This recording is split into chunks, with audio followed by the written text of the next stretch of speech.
Live कर दो और क्या, लाइव देखेगा सारा पटना बिहार सब देखेगा। क्या माइक लग जाएगा ना सर?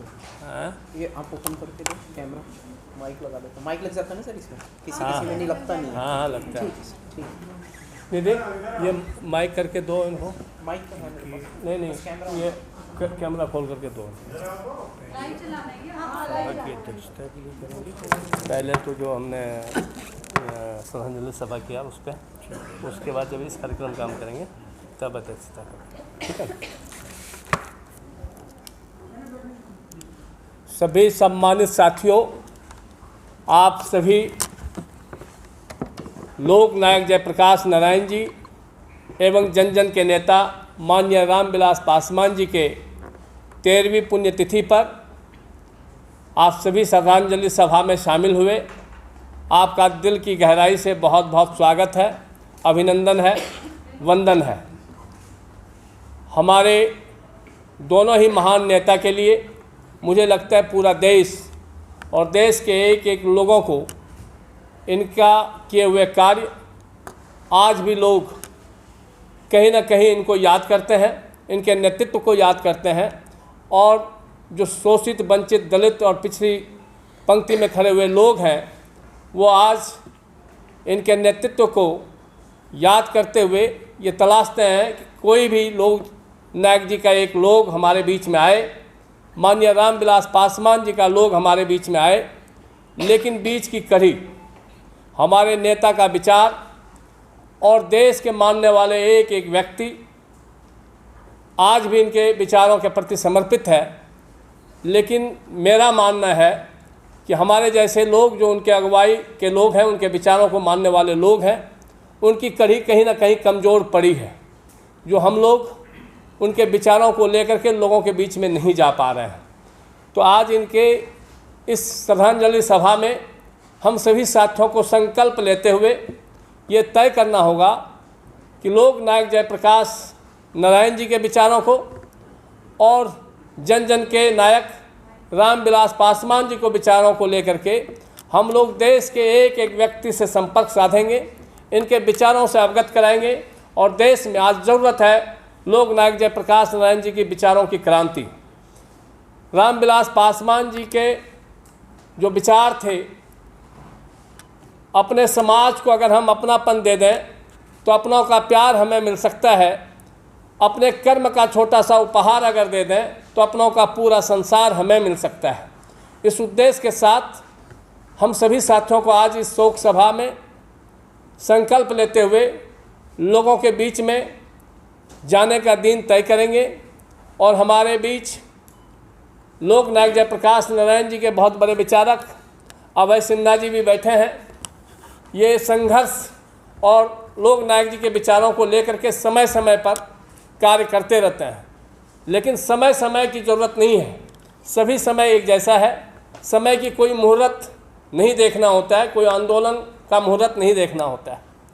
आंदोलन को हम लोग एक समर्पित, एक साझा कार्यक्रम बना करके और इनके विचारों को लेकर के आज समाज में जाने की ज़रूरत है।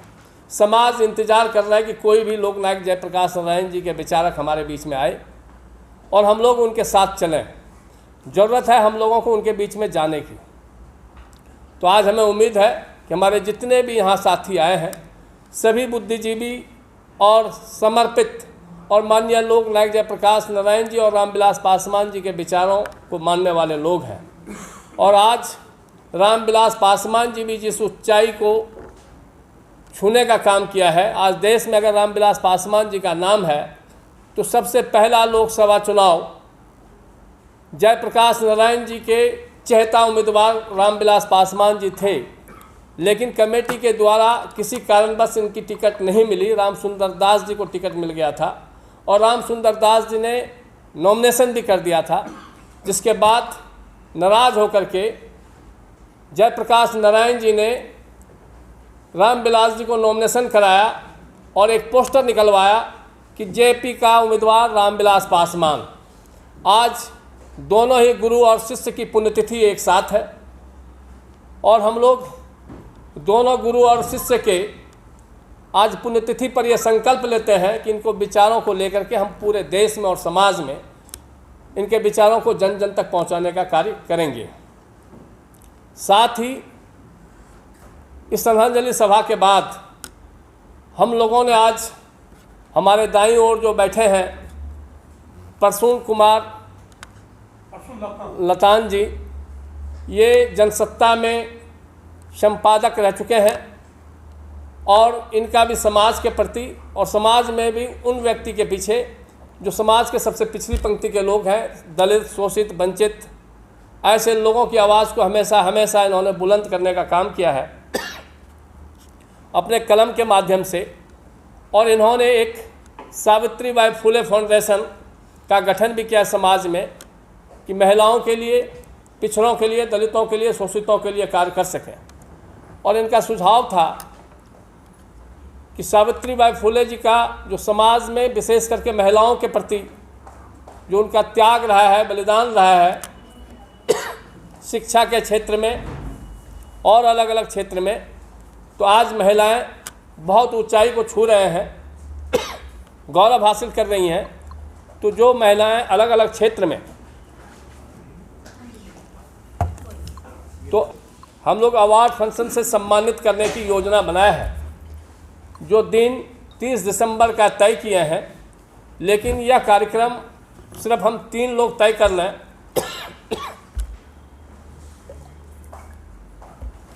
वह उचित नहीं है।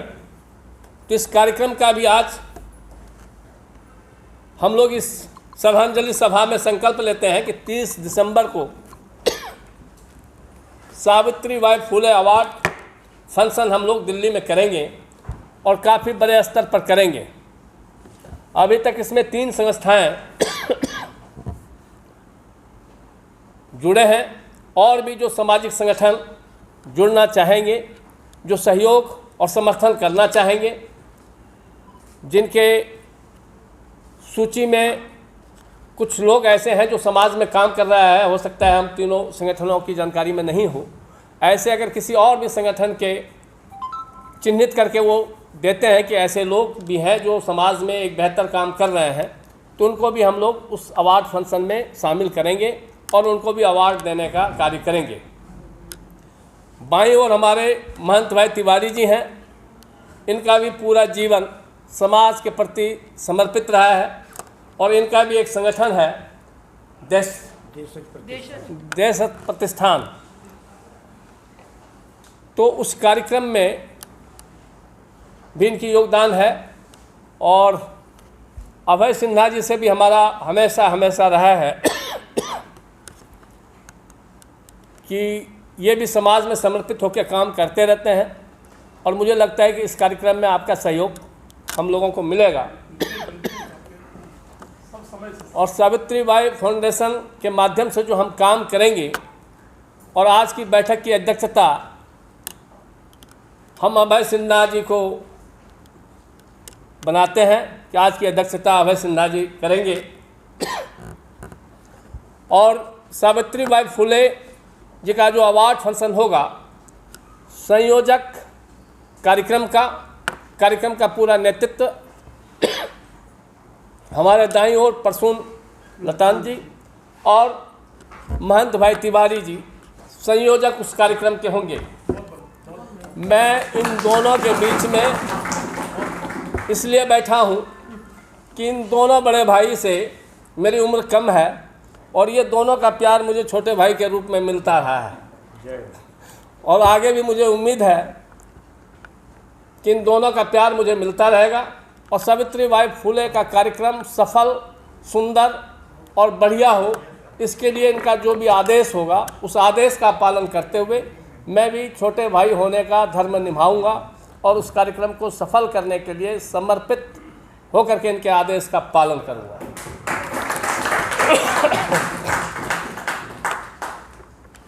हम लोगों ने कुछ नाम चिन्हित किया है महिलाओं में, उसमें से और कोई बेहतर नाम आपने भी बोला था कि हम देंगे, तो आज से हम लोग उस कार्यक्रम में लग जाएं, क्योंकि असफलता यह सिद्ध करता है कि सफलता के लिए प्रयास पूरी सूझबूझ से नहीं की गई। तो सब असफलता का कोई कारण ना रह जाए, इसलिए समय समय पर हम लोग एक दूसरे से संवाद करते रहेंगे। संवाद से ही संबंध बनता है और संबंध ही एक शक्ति के रूप में फिर स्थापित होता है। तो आप तीनों आदमी, विशेष करके अभय सिन्हा जी, प्रसून जी और महंत भाई तिवारी जी, उस कार्यक्रम में महिला सहयोगी साथी के रूप में हमारी बहन संगीता मेहरोलिया और दाईं ओर हमारी बहन सीमा गुप्ता, तो हाँ, अच्छा, तो एक हमारी बहन और हैं, इनका भी सहयोग रहेगा। तो 3 हमारे जेंट्स में रहेंगे और 3 हमारी महिला साथी होंगी। और भी जो संगठन आपको लगता है कि समाज में समर्पित होकर के काम कर रहा है, हमारा किसी से परहेज नहीं है। जितने हम जुड़ेंगे उतने ही ताकतवर बनेंगे।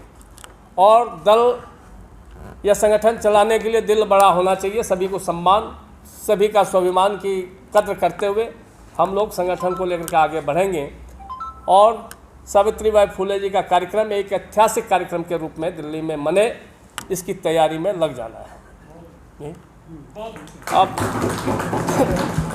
अब हमारे परिचय अपने अपने से दे दीजिए। हाँ, दीजिए।